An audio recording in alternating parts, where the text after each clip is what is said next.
Hey everybody, it's Chris Martin.tv here with Pandemic Business episode number 15. We're doing another nonprofit corner today, and I have returning guests Sarah Pape and Angela Schertle with me today. And since everybody pretty much knows who we all are, we're just going to jump right into it today. So, ladies, I want to thank you for being here today and taking some time out of your day and whatnot. I know that even though that things are shut down, you're all very, very busy. You've been able to maintain what's going on, so awesome. Thank you. There we It's go. been Thank great. you, Chris. For a second, I thought I couldn't hear you. I want to make sure I could hear you. Okay, We're waking up. It's still. It's still morning. good deal. Well, hey, it's good that I don't hear the noise this week that I or this time that I did last time. It's I was trying to make it quieter and it worked out better for us. So all's well. So we're going to talk today about relevance and how it's increasingly difficult to stay relevant in today's world with money drying up in personal hands and whatnot. But there was an article that was shared with me from Newsweek regarding how this is philanthropy's big time. This is the moment where everybody can jump up and give and be part of the solution. And of course, a lot of the big names like Bezos and Oprah and Leonardo DiCaprio and whatnot, they've all thrown their money into the mix in multiple areas. A lot of them focusing on food banks or specific COVID responses. But United Way worldwide, not the local United Way here in Lawton, but worldwide has brought in $362 million so far just in COVID specific donations. And I mean that's a huge number. But then you look at overall foundations across the board. Candid.org was monitoring this, and they focus mainly on nonprofits and foundation input. And they're talking to the tune of $8.3 billion has been brought in worldwide on these COVID responses, whether that be food banks or medical options, you name it. So I think that's a huge testament to the response, and I'm hoping that while the individual donors that are the big dollar donors will be the famous people, I'm hoping in general this 8.3 billion is a good testament to the smaller donor, the individual donor that can only give 10, 50, $100 maybe to go into that. So with this, what's the greatest change that everybody's seeing in this month, with everything going on, the greatest change that's been affecting relevance. How have things shifted, and how do you see them not shifting back? And I think that's the big question that a lot of nonprofits are having to ask themselves right now is how are they having to pivot? What is that one thing that has completely upended things? And I want to throw that to Sarah. What do you see that is in the way of continuing to stay relevant for that? So I think more than anything, it's going to be understanding the expansion of your target population and how there's going to be so many newcomers to that target population that have never been there before. So one of the biggest hurdles is just going to be communicating what services are there, what services are available, and then what do you need to apply for these services, and not assuming that people know how it works, and also being able to predict an accurate number of influx in newcomers or additional services that are needed. I think that's going to be really important, and understanding more than anything that we're dealing with so many emotions. I was in a different meeting a couple days ago, and I haven't experienced this, and I'm thankful. But the woman that I was meeting with kept bringing up how she is so disappointed at how she is seeing so many other people be ugly and angry and just have negative things to say. And neither one of us could really understand why. And so I think we really need to understand the level of emotions that we're dealing with, and that perhaps in order to stay relevant, the majority of the nonprofits are going to need to incorporate some kind of emotional intelligence training for their staff, some tools to help them adjust and deal with the variety of emotions that they're going to see, and even tools to manage the emotions in the crowd, because people could be embarrassed or react in fear or not because they don't understand. It could seem angry. And so I think that's one of the biggest things. But the other biggest change that we've seen is one of the nonprofits that Angela and I both work the closest with, Events by Our Team, or locally known as EBOT. They had at least one event per month scheduled for this year. And instead of canceling all of their events, they are looking at how to change their events to online events where they can continue to raise money to support nonprofits, where they can continue to advertise the services and things that are available. And they're looking at how to do it with social distancing and all of the regulations that are in place. Well, that's a big thing that we're all talking about right now with events and that relevancy, because I think that's events are what keep a lot of these nonprofits in everybody's mind, and what keeps them from being forgotten. And because people they get tired of, or they'll be able to dismiss the request for dollars and donations and whatnot, but events are the things that hook people in and get them involved. So that's one thing that we're definitely having to see here is this shift towards this online.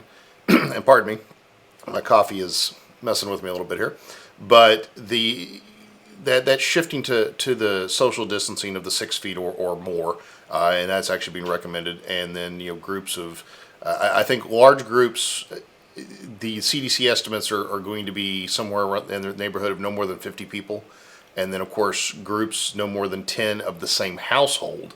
So not even intermingling groups between households, but it's a huge shift. And do you think there's going to be a disconnect ultimately, even with this online shift, to continue to try to stay relevant?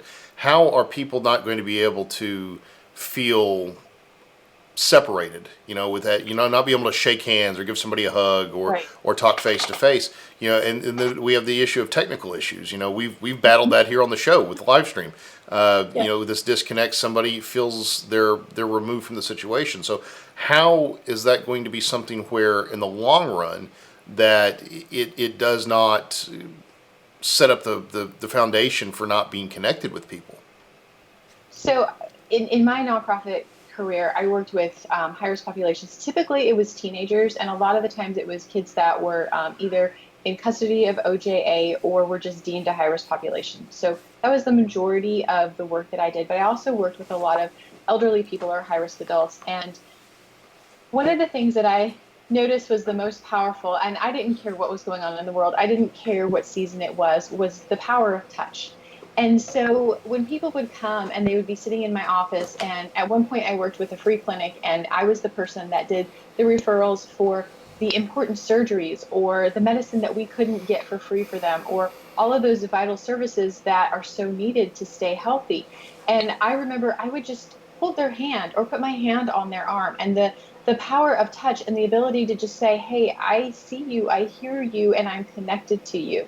One of the most important gifts that we can give to people isn't solving their problems. It's just recognizing them by putting our hand on their arm and saying, I see you and I hear you. And you would be shocked at how those two phrases and one simple gesture can change the entire structure of how the meeting is going, and how people can shift and relax and become vulnerable and allow you to then to help them. And so for me, trying to wrap my mind around working with people and not being able to put my hand on their arm or having to say across the computer screen, I see you, I hear you, I can't quite figure out how to do that and make it seem genuine. And maybe I'm overthinking things, maybe I'm putting too much into this, but no matter how I try, there's a little coldness that working through a computer screen, right? And so how do I make sure that I see you, I hear you, you're important to me, you're everything right this minute? And then especially if I can't touch your arm, how do I do that? And so for me, I think one of the hardest things for these nonprofits is the fact that they're not going to be able to do that closer relationship with them. Like another one that I think of is the Center for Creative Living. And I think of their executive director, Lorraine, who is absolutely phenomenal. And she is constantly walking through that center and patting people on the shoulders, laughing with people, giving people hugs. How is she going to do her job? And I know that this probably sounds so crazy, and people watching this are thinking, that's not her job. She's the executive director. But that is her job. In order for her to have the people there, in order for people to come back day after day after day to access the incredible services that she offers, she has to be able to make them feel like they belong, like they're part of the group, like they're part of the family. And if she can't walk around and pat shoulders and give hugs and stand close to people and laugh and giggle, or help somebody with a piece of art, or admire some intricate stitching in a quilt, how is she going to do her job? And so I think those are the things that we really need to help nonprofits with is understanding how to make those connections and create that sense of familiarity and that family in this new world. And I am struggling, truly struggling with how to do that. Well, so with that struggle comes the option for new initiatives, new ideas, new ways of attacking things. We're talking about shifting, but some things are going to have to be just brought up from scratch, from brand new. So, Angela, talk about some of these initiatives, especially with the Kindness Revolution and new coalitions that are being formed to create relevance in some cases instead of maintaining it, actually starting from scratch with it. Well, so last time we talked a little bit about how important partnerships are and trying to make sure that we're working together and possibly bringing together services from different areas. And that's really what we're trying to do through the Kindness Revolution. We've got a coalition that we've started now with about 5 or 6 different businesses and as well as nonprofits so that we have the ability to be able to pool our resources and make those resources go further. Um, Number one, it brings a lot of creative collaboration because we're all bringing ideas to the table. We're solving those problems. So if Sarah comes and says, I really want to give somebody a hug today, and I totally identify with that. One of my favorite hugs in the whole world is from Miss Adrian. And when I see her and I can't hug her, it's just like, you want to walk up and you just want to give her a big squeeze because she's just such a wonderful, loving person. And that makes it really hard. But when you have other people who can kind of talk through that with you and, hey, this is something that we can do to try and help build connection and bridge those gaps, then it's not just you having to rely on yourself. You're really utilizing things from a lot of different areas. So as an example, one of the things that our group did, and really one of the projects that caused us to decide that a coalition is a great idea because we can pull everybody together, was we went over to the hospital and we reached out to some of the staff over at the hospital. We were able to pull together a dinner for 50 of the hospital staff. And by the time we were all done, serving 50 people, number one, is really expensive. And you mentioned that, the big donors are going to be the people who have, who are the stars, who have a lot of money, who already have the resources, where some people are not going to be able to give that much. When we did this and we pulled it all together, it came out to less than $20 a person to be able to help with this, less than $20 per partner to be able to feed 50 people. And when we realized how strong and how powerful that was to be able to take this little tiny bit and pull it together and do something really big, we knew all of a sudden there's all of these people that we work with on a regular basis, and these people would not be in for spending several $100s to do something because they just couldn't do it. But if you ask a little tiny bit and they're willing to give a little tiny bit, we can really make a really big impact. And I think that's what we're going to need to see across the board is people looking at, I can do this much. Okay, well, the next person can do this much. And then pretty soon you've stacked it all on top. And now you've got this great, beautiful thing that you've been able to do with a lot of different people involved. And not any one person is out there saying, this was me, this was all about me, but we're really showcasing and talking about the things that are going on out there and helping to pull in people that none of them want to have all of the focus on them. None of them want to be out there shouting all of the wonderful things that they're doing, but they just want to be out there helping. And they want to know, where can I go to help? And some of them, they've told us, we really want to help, but we had no idea what to do. And we come together as a group and we brainstormed like 50 different ideas just in the last week. So now our problem becomes figuring out what can we really do without doing everything, and it's just been really fun. And I see that happening with other groups as well. You see Hungry Hearts coming together with Bent Fork, and they've been able to now move a feeding ministry from a couple times a week into an entire day after day after day process. And now they're talking about possibly expanding that to people that are homebound and being able to deliver food when we can get the volunteers available. M28 Ministries, they did the Bridge Park ministry once a week, and now they're feeding every day. And they have churches that have stepped up and said, okay, we want to take this day, we want to take this day. So it's not ever on any one person. That's going to be so powerful moving forward. Well, that is definitely for sure. The single points of failure have always been a problem across the board, even without a pandemic. But being able to come together, I think for sure that will guarantee that these initiatives and these vulnerable individuals that are being served, that'll continue on, and we won't have to worry about that failing, because that is definitely the one thing that we want to avoid during any of these times. Any times of strife is making sure that those that have been dealt a bad hand, so to speak, don't feel left out when things go sideways again. Disappointment is something that just continues to take a shot at hope, and we don't want to have that happen right now. In fact, everybody across the board, even those that aren't vulnerable, I think, are just clinging on to hope and wanting hope and positivity, because as of right now, that's something that is in short supply for a lot of people. So that coalition, I agree in that sense that it's really important for momentum and for effectiveness, because I see a lot of times where we'll have one group or one individual that ends up being the highlight of the event when it comes to pulling it off and making it happen.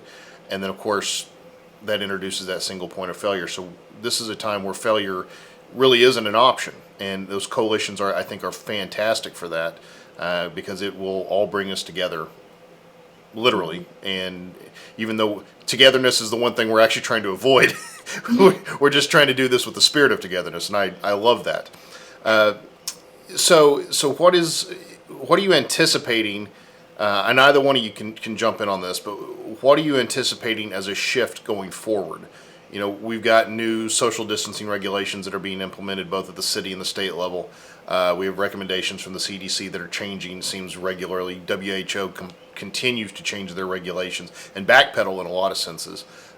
So what are you seeing, whether it be the social distancing change or just an operational change going forward, that is going to be something that we're still going to have to pivot on, or these nonprofits are going to have to pivot on? It's a lot in that question to unpack, Chris.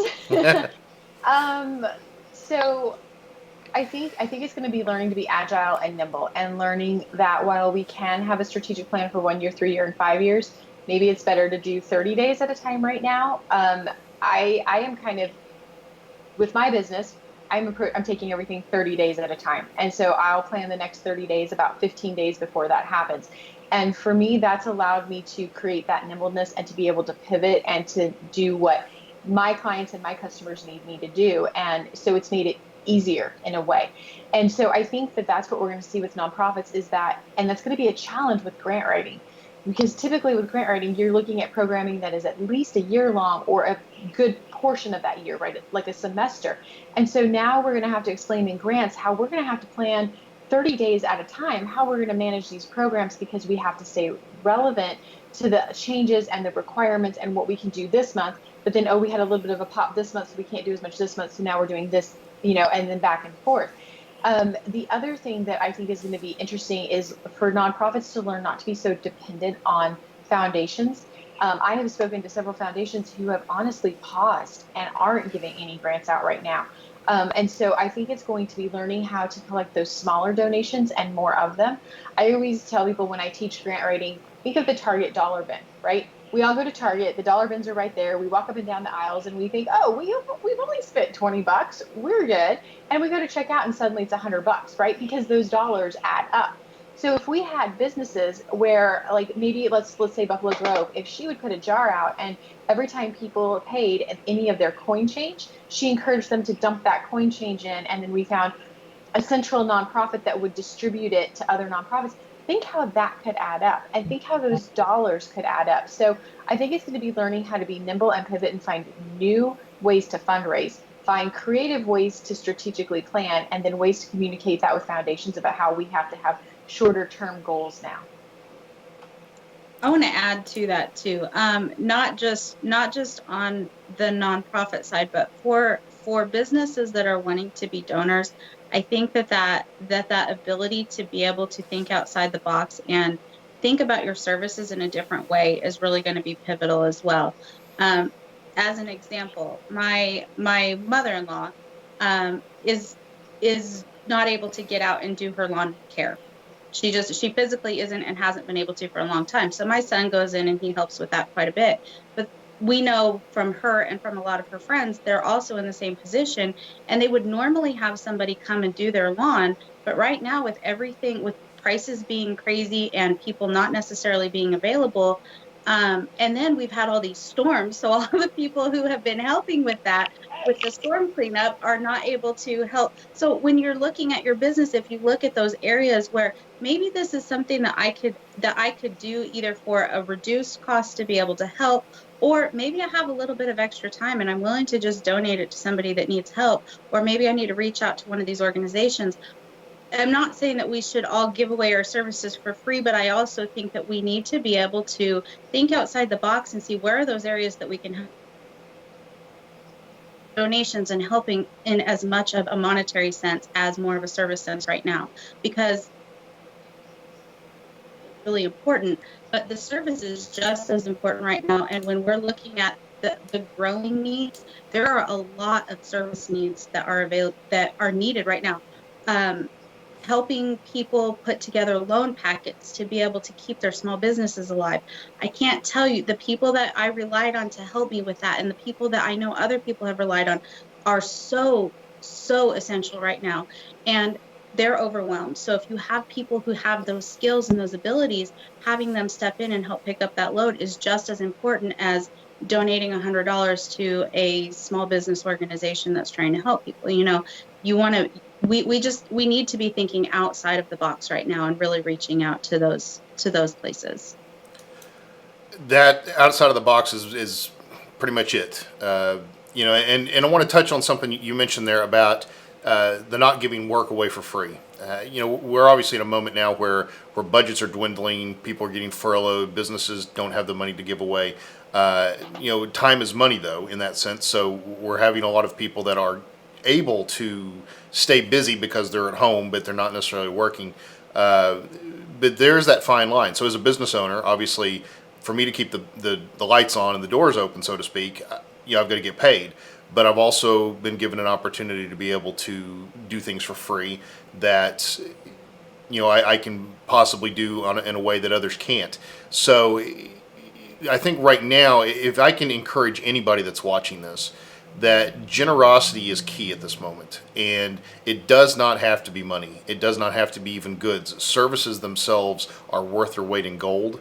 And if you can get out there and make sure that you're somehow getting your hands dirty, so to speak, even if that's digitally getting them dirty in the sense of being able to share things on Facebook or get people connected via email or text or whatnot, right now it's just absolutely critical to be able to spread the word and to be able to help everybody, whether that be an organization, your fellow business, or an individual that needs help, whether it be food or utilities. Thankfully, utilities aren't being cut off right now, but that will eventually end. The same goes for rent payments. Eventually, evictions are going to be back on the table. And a lot of people that don't understand that they're going to have to catch up. They're not going to be forgiven on some of these things that are behind. So the generosity is absolutely critical in all of this, and it just needs to be a generous spirit.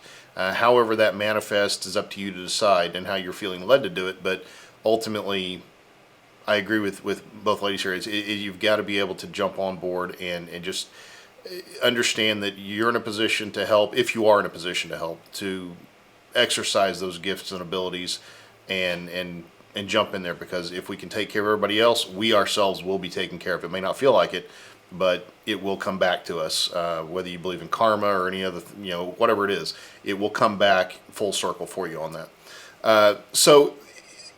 Do we have any examples of individual stories, individuals that are giving, whether it would be financially, but more specifically in effort and skills?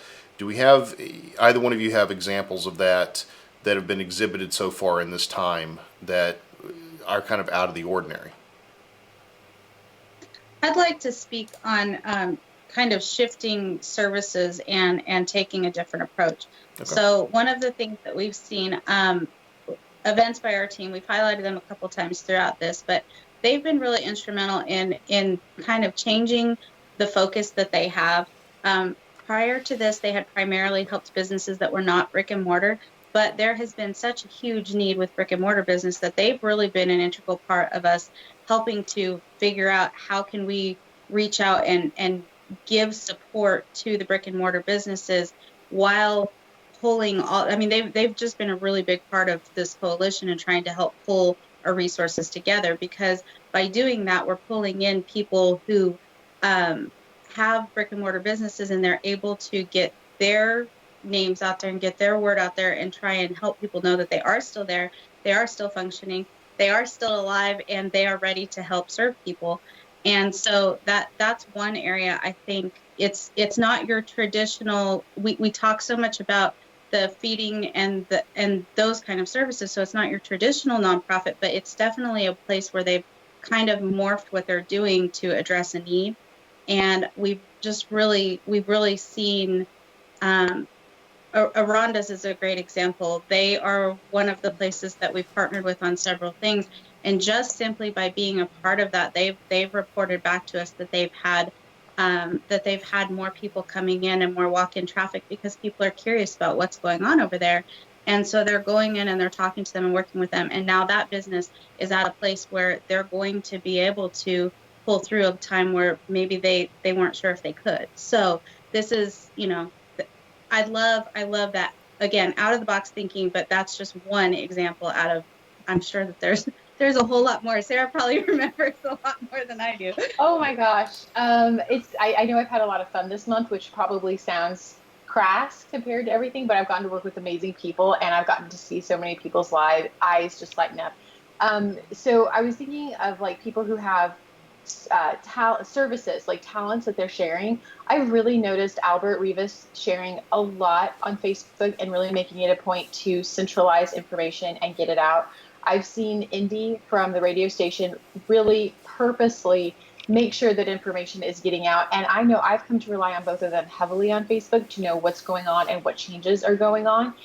So for me, that's important. And then I know that some of you might think that this is odd, but the city in their communications department, I know Tiffany Baskra, sorry, Tiffany, has really worked on getting all of these messages out. And I have tried a couple times to imagine how she feels, and I can't, but she has managed to keep a smile on her face when we see her on Facebook getting these messages out that the city has said. And so that maybe doesn't quite answer what you're saying, Chris, but then too, just within the group, I've noticed so many people giving more.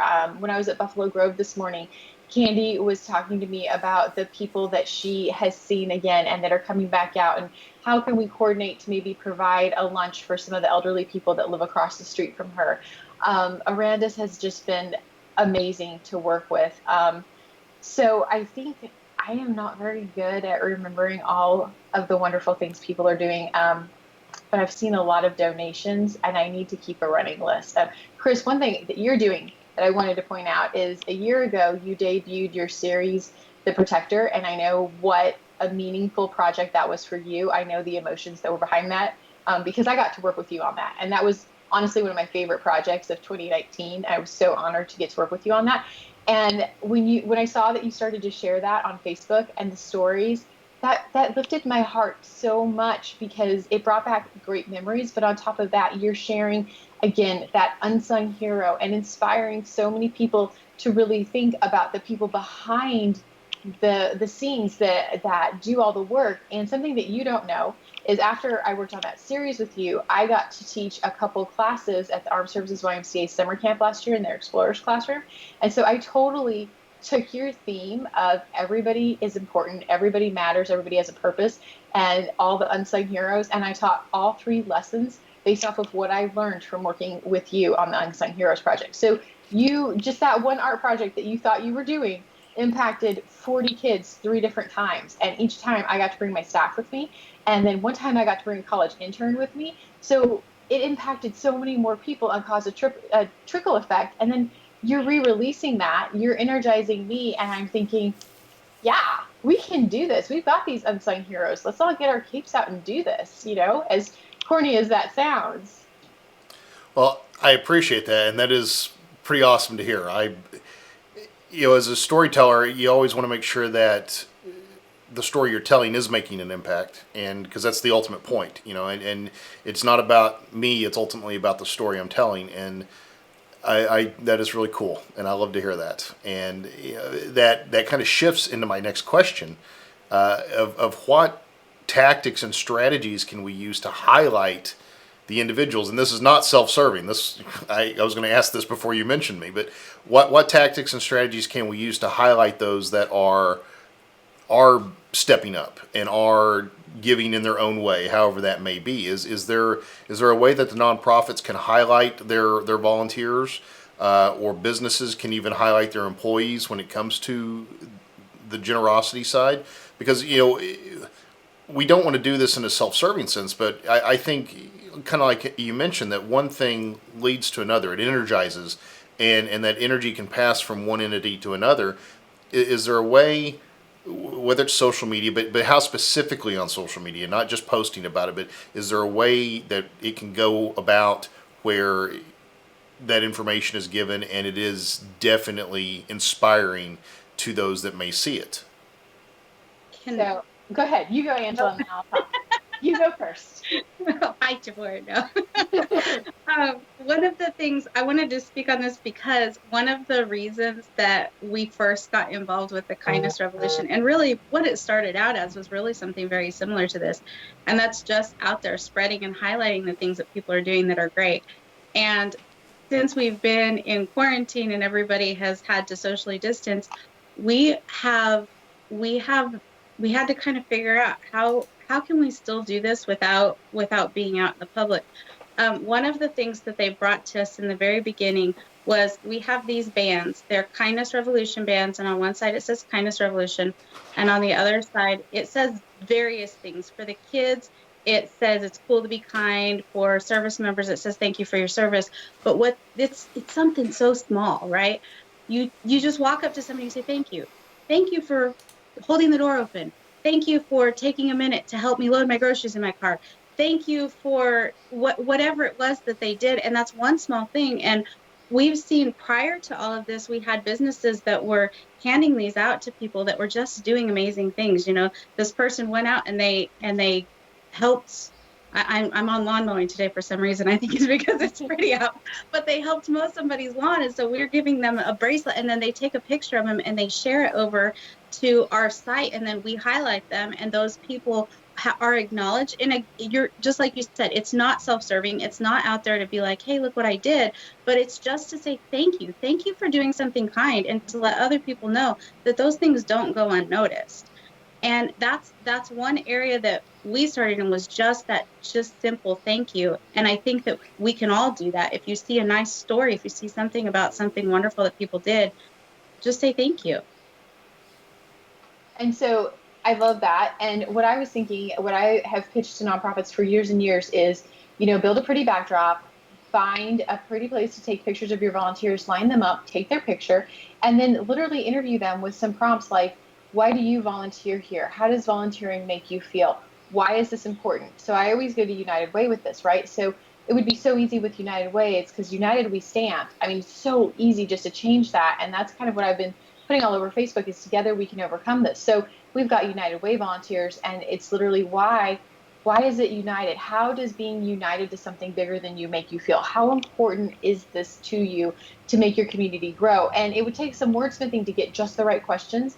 But imagine if you got those phrases and then you turn them into Facebook posts and you put them on your social media, and then maybe this is something the Kindness Revolution picks up, then they're also picked up there, and we create like a Kindness Hall of Fame. And maybe the city and Lawton Crowd and the Chamber and all these influencers can share that, and we can have the Hall of Fame, the Hall of Kindness of Lawton.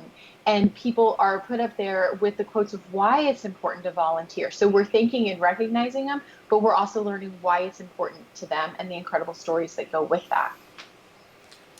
That is, I love the Hall of Fame kind of idea. That is something that, we all recognize. You mentioned Albert earlier, and all these people that we see out there, and they're immediate candidates for something like that, and making sure that there's no way on earth they could ever be repaid for the effort and the service that they've put forward, but that recognition is really cool. And I think that there are a lot of people that don't ever want to see attention. I will use Adrienne as an example from Hungry Hearts. She says multiple times, and anytime she receives recognition, it's not about her, but ultimately, without her, it doesn't work. And I think to be able to continue to inspire people by showing those stories and those efforts is key and absolutely critical in that sense. So, how, as we're kind of winding this down here, because we over the last 4 episodes, this one included, we've covered a ton of area on how nonprofits are specifically having to stay operational during all this time. So, kind of with this in mind, we support local nonprofits, and how let's say there's a business out there that is not currently involved with any kind of initiative, whether it be serving or donation or anything along those lines. How can we get those businesses involved? And again, not from a financial perspective. I mean, if they want to jump in financially, that's great. But how can we target those and say, we want to partner with you? Because they're going to get benefit out of this. They're going to get advertisement, so to speak, or marketing. But how best are we going to jump out there and grab these businesses and say, hey, come along with us and be part of the solution and help everybody here? What specific way, or vague way, but in general, what way can we grab those businesses that aren't currently being involved with anything and convince them to jump on board with anything, donation wise or service wise or help wise? Okay, so I got the perfect answer. I don't. This is my opinion. Angela will have a great answer, or better answer, probably better. So I'm currently working on some stories for the June issue of the 580 magazine, and the whole point of that is Faces of Lawton, but it's Gary, our editor, is wanting it to be the unsung heroes. So very much what we've been talking about. And so I got to interview 4 incredible people. And I have to admit, I went after them really, really fast and hard and heavy because I wanted to tell their stories because they mean a lot to me, each one of them. And the theme that has come to me out of these 4 interviews is we have to ask. Because the one that I was writing last night, I'm tired, so I'm emotional, right? But the one that I was writing last night, what was so clearly said was that they always wanted to serve on a board. They always wanted to volunteer and help, but they never knew how to get involved and they didn't know how to do it. And so it took them being asked.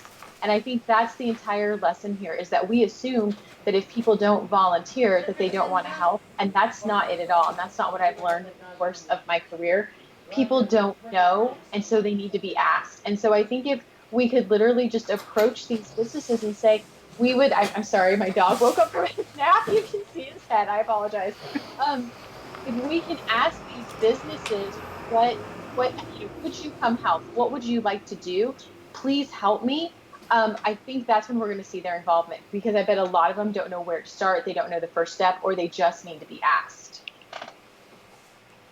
Yeah, and it can be something simple. I mean, we've got a food drive going on right now, and so for the businesses that are involved in it, it's as simple as, hey, will you put out a basket to collect non-perishable food items so that we can take them and donate them. It could be, hey, we just need a couple of extra hands to be able to go and deliver 5 meals for Hungry Hearts, and so it doesn't have to be anything huge. We need to ask them, yes, but if they want to help and they're not sure where to go, reach out to any of us here, because we have people that we can share that information with. And if we don't have anything immediately at our fingertips, we have people we can ask. If you want to help, let us know. There's tons of people out there that could use the help, and it could be in whatever area you want to help in. So just let us know kind of what you're wanting to do, and and if you want to volunteer and you don't know how, seriously, reach out to me, reach out to Angela, reach out to you, Chris, and we will connect you. We will make sure you're able to volunteer. Absolutely. We can definitely connect anybody with pretty much anybody when it comes to an effort. Because if we know you have intention, you want to jump on board with this, then for sure we will definitely get you connected. Between the 3 of us, we know somebody who knows somebody who knows somebody. But along the lines of the volunteering side, I'm going to throw something out there that I wanted to be clear on, because I've already thrown it out before, but I want to make sure that everybody is cognizant of this, is that if you are a nonprofit, because I have been focusing on small businesses, and I still am. But if you are a nonprofit, I want to make sure that we get you on the nonprofit corner and making sure that we are highlighting as a nonprofit what you're doing in this time, what you want to do, what you need, whether that be donor dollars. But I want to really focus more specifically on task-wise, volunteer effort-wise, getting hands dirty from either interior or from remotely, what we can do for you. So I want to make sure that you get on the show and we give you some time, 30 minutes or so to cover all the topics that you want to talk about, to really highlight what needs to be accomplished. And this is for nonprofits that are really focusing on coronavirus pandemic related issues, but we will talk to others as well. So make sure that you reach out, and I'll have the link here at the end of the show to be able to do this, but I want to make sure that we get your story out there. And that way we can highlight even more, because you'll be able to tell us about your volunteers that are jumping in, that are the unsung heroes. And we want to make sure they're highlighted, but we really need to make sure that we're showing the need and where somebody can jump in and help. Because while people may say, hey, they're willing, they may not know where they can. And sometimes people are just not comfortable asking where they can jump in, but they've got all the time and the effort in the world to give.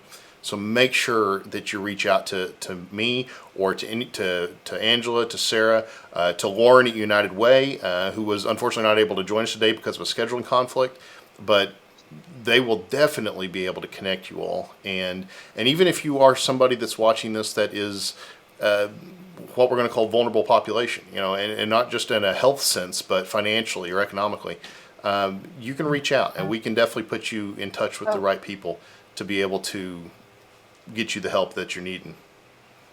So, ladies, I think, and do either one of you have anything else to add to this? Because I have talked, unfortunately, way too much.